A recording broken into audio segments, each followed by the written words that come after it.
Hey guys, Jim here with Creative Play and Podcast Network, and here we are again in August. It is now hashtag RPGaDay again for its 8th year. God, it's been so long. Again, we're joining in with all the other tabletop gamers out there to get creative and use the prompts now for RPGaDay 2021 to inspire you guys to all write, vlog, blog, draw cool pictures. This year they're asking for whatever you do, do. So we are going to go ahead and start out with the next day. All right, guys, here we go. Hi, this is Kelly, aka Trixie from Ragnarok and Roll, assigned to Ragnarok Story, and Tilda Wimblewick from D&D Journey of the 5th Edition. First off, I would just like to say thank you to everyone for listening to our varied adventures, as well as for rating us on iTunes and RPGpodcast.com. If you haven't rated us yet, we would greatly appreciate it if you could. And if you're looking for more ways to support our efforts, we are now on Patreon, a great site where you can help us continue making more podcasts, as well as some special surprises for our patrons. If you can, please look us up at www.patreon.com/cppn. Every little bit helps. And again, thank you for listening. Hey guys, Jim and Kelly here from Creative Play and Podcast Network, and welcome back to hashtag RPGaDay 2021. It is August the 22nd, and the word is substitute. No substitutions allowed. Or I substitute my reality for your reality. So what do you got, Kelly? Anything good for substitute? Well, let's see. Not like immediately offhand. I mean, rolling real dice, there's no true substitution to the feeling you get from rolling real dice. Unlike, I don't get me wrong, I love doing, being able to game online and stuff, but there's really no substitution for doing the feel of rolling a die. Exactly. Yesterday we got to actually have some real in-contact RPGing, and it was nice to actually pick up dice and roll them across the table.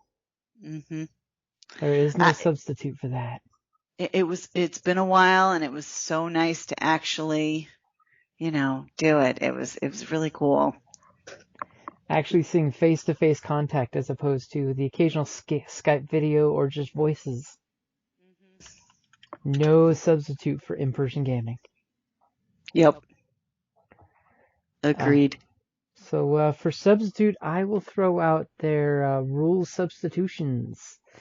Like the old baseball pulling in a switch hitter, don't be afraid to, in your RPG games, to, especially if it's just a homebrew game, substitute one rule for another rule. It's like in D&D, you've got the Dungeon Master's Guide has optional rules, like for those that want wounds to be more critical and those who want healing to be slower, or like for all of our games, the flanking rule, which I still keep the flanking rule in play because I'm an old school D&D'er in that regard, that I like the idea that when you flank someone, it is difficult to defend yourself when you have two people ganging up on you.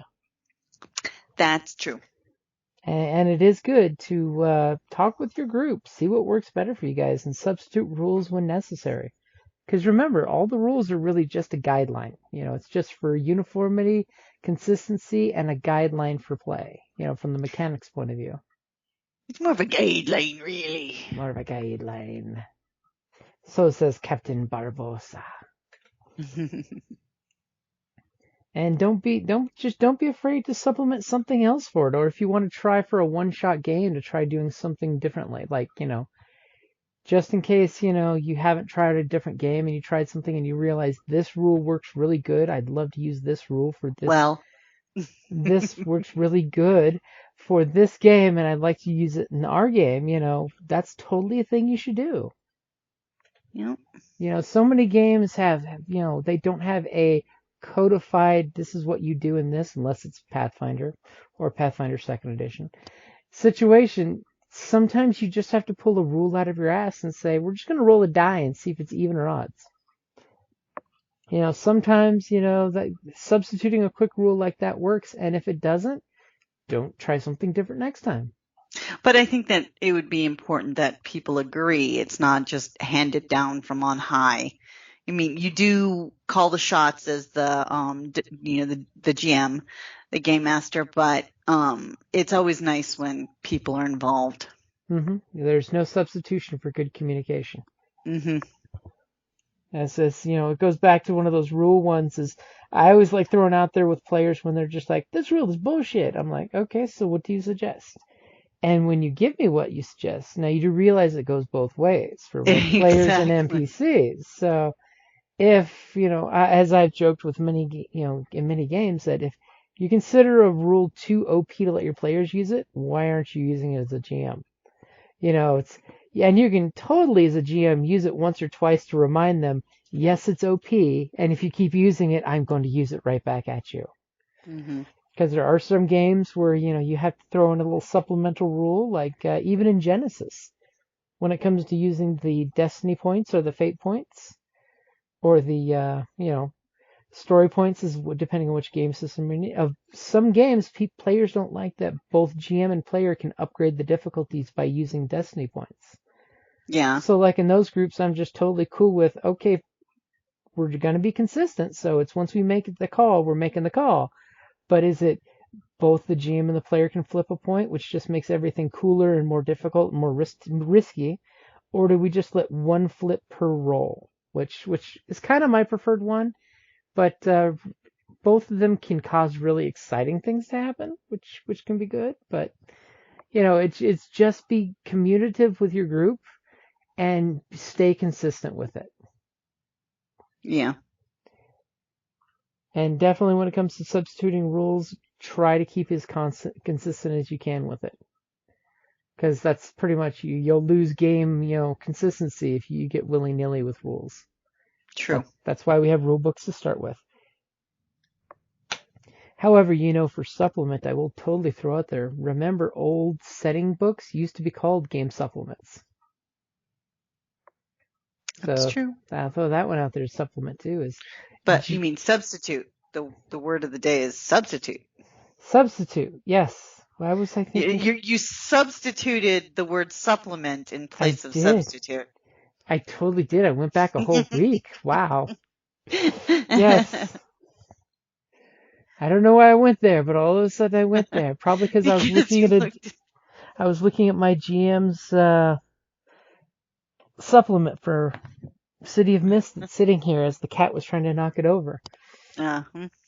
There's no substitute for keeping a cat off of your game system, especially when the cat is wanting all the attentions. So, do you have anything else for substitute? No, I think I'm good.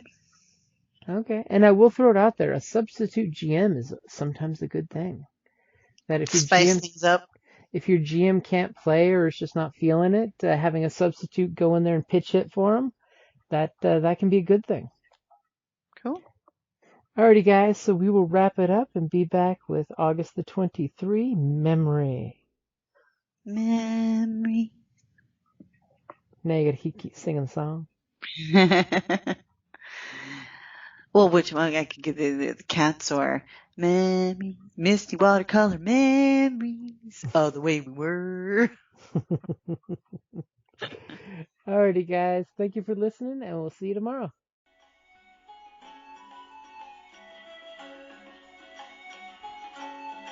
Thank you for listening to the Creative Play and Podcast Network. And feel free to enjoy our other shows, such as D&D Journey of the 5th Edition and Scion Ragnarok and Roll, a Scion hero to Ragnarok story. Thank you for listening.